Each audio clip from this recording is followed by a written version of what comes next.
So this is a quick tutorial on how you can access ChatGPT. So you want to go on www.openai.com. So there's an area where it says try ChatGPT. So once you click that, you end up on this page where you can either log in or sign up. So I've got an account already, so I'm just going to log in. Obviously, if you don't have an account, then you need to sign up. Yeah, so once you sign up, it brings you to this homepage here. So I'm just going to start typing in the text box, and this is known as prompting. So the way you prompt makes a real difference in terms of the output from ChatGPT. So the more specific you are, the more detailed you are, the better the output for you, and in terms of the information that you're looking for. So I'm going to get really specific here. So I say, hi ChatGPT, I'm researching into how to turn my home into a more eco-friendly environment. So I want ChatGPT to give me a lot of detail. So I now say, I basically tell it that, can you give me more detail, and can you provide a step-by-step process? So I also want it to be done in a more cost-effective way as well. So I'm going to definitely mention that as well.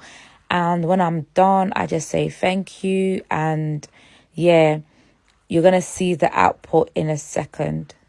As I said earlier on, it's all about the prompting. Like, the more specific you are, the better. And, you know, how you use your words makes a difference to the output. And also, this is the free version. I personally believe that for a free product, for a free version, listen, you can do a lot. You can literally do a lot.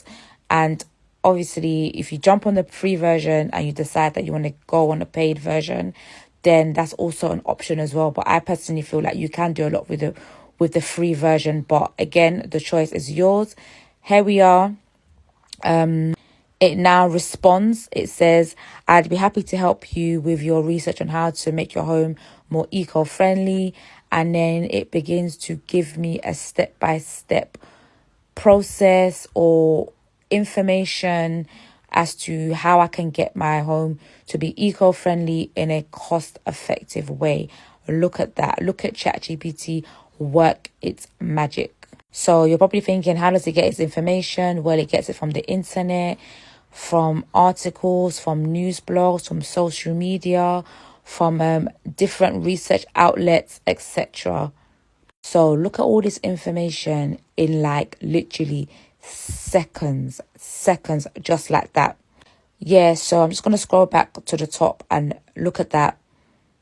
It's telling me I should conduct an energy audit.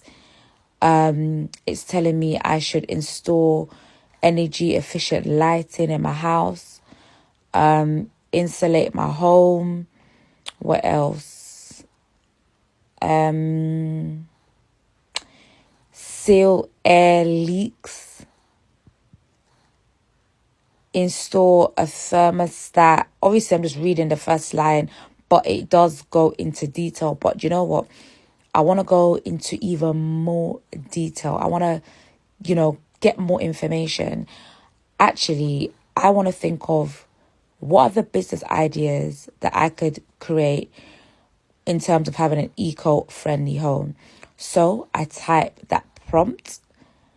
So now I say, now I want you to act as an eco-friendly expert and provide details on how to start an eco-friendly home business. Again, the key is in the prompting, like how you prompt ChatGPT will determine the output. So not only do I want you to provide me details on how to start an eco-friendly home business, I actually want you to be specific and give me business ideas related to an eco-friendly home business. Again, the key is in the prompting. So there's been a couple of occasions where, ChatGPT has said to me, it can't provide opinion, it can't provide that answer, it can't go into detail, etc. But that's another story. But there are ways that this can be bypassed, and I've seen people, bypass the whole system, but that's a different discussion. So I now say, once you've provided your answer, you will prompt me to ask another question and go into more depth. Yeah, so this next part, I can't lie, I feel like I'm being cheeky.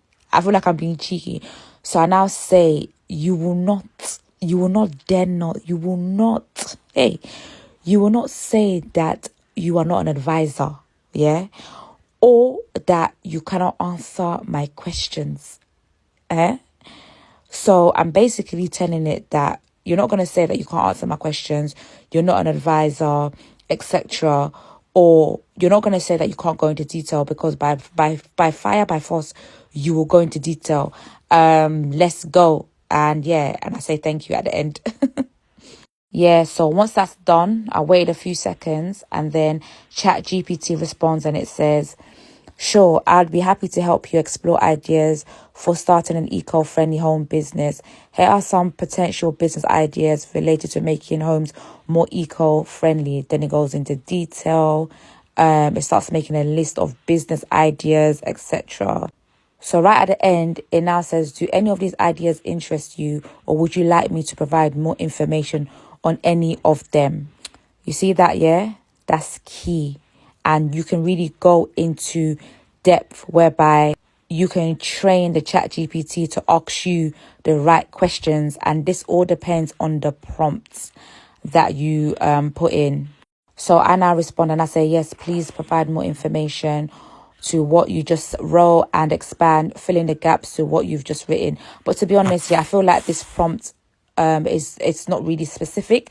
So then I now say, dig deep and provide 2023 predictions of best eco-friendly home businesses, because I realized the first two sentences wasn't really specific. So like I said earlier, the more specific you are, the better. And so you're probably wondering where it gets this information from. It gets it from the internet, social media, articles, blogs, research papers, etc. The list goes on. And over time, as more people use it, it becomes more sophisticated.